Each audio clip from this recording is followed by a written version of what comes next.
Toi aussi, tu as du mal à comprendre la génétique mendélienne quand on parle de dominance et récessivité, ou hérédité autosomale ou gonosomale, ou encore analyse et interprétation des résultats de mono ou d'hybridisme. Reste jusqu'à la fin. Dans cette vidéo, parmi tant d'autres, je te présente Gregor Mendel et les bases de la génétique.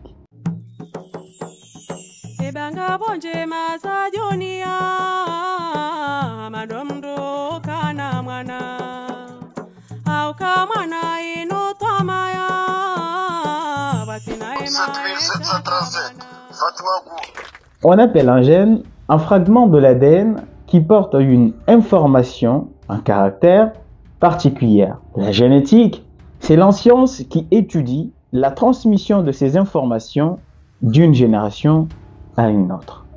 Dans un gène, il existe plusieurs versions, plusieurs caractères. C'est ce qu'on appelle un allèle. Par exemple, certaines personnes possèdent la peau noire, tandis que d'autres possèdent la peau un peu claire. Chaque version du gène qui code pour la couleur de la peau, noire ou claire, est appelée un allèle. Pour comprendre toutes ces informations, il faut revenir au 19e siècle. Lui, c'est Gregor Mendel, un moine autrichien qui a cultivé et étudié des petits pois. Dans son jardin, Mendel avait des plants de petits pois jaunes et des petits pois verts.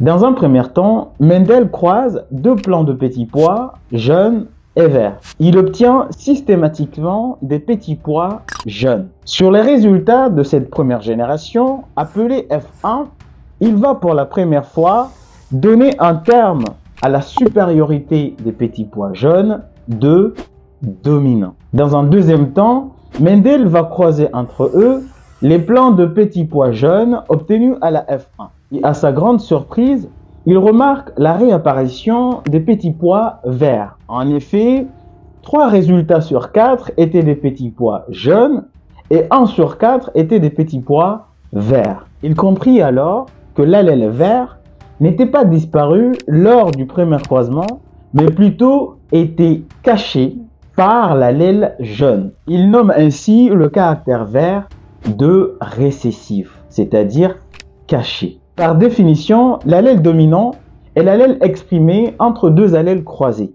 Et l'allèle non exprimé est appelé allèle récessif. Les allèles sont portés par des chromosomes. Et il en existe deux types, des chromosomes autosomales et des chromosomes gonosomales. Lorsque le gène est porté par un chromosome autosomal, on dit que l'hérédité est autosomale. Et lorsque le gène est porté par un chromosome gonosomal, c'est-à-dire un chromosome sexuel, X ou Y seul, on appelle ça une hérédité gonosomale.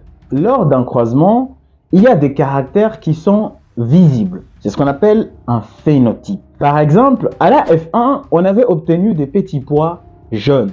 Alors, le caractère jaune est appelé phénotype. On le représente entrecroché par une lettre qui peut être majuscule si c'est dominant, par exemple le cas du caractère jaune, ou par une lettre minuscule dans le cas d'un allèle récessif, comme ici pour l'allèle vert. Il faut savoir aussi que le phénotype est une représentation de l'allèle qui domine parmi deux allèles représentés dans le gène. Et cette représentation, c'est ce qu'on appelle un génotype. Par exemple, pour les individus de la F1, nous avons un phénotype jaune, mais avec un génotype qui représente les deux allèles jaune et vert.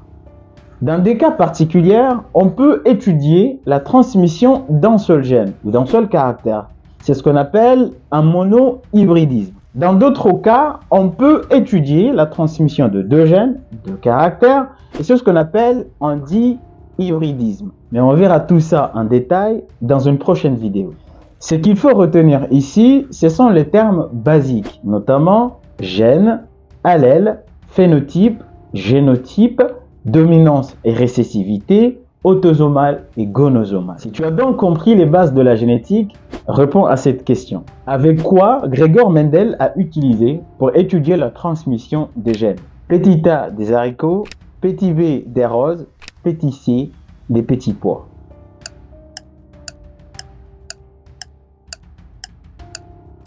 Écris ta réponse dans les commentaires. Je me ferai le plaisir dans une prochaine vidéo de donner la réponse. Et voilà, j'espère que tout a été clair. Rendez-vous dans le prochain épisode pour plus de détails. Sur ce, abonnez-vous si ce n'est pas encore fait et je vous dis à très bientôt.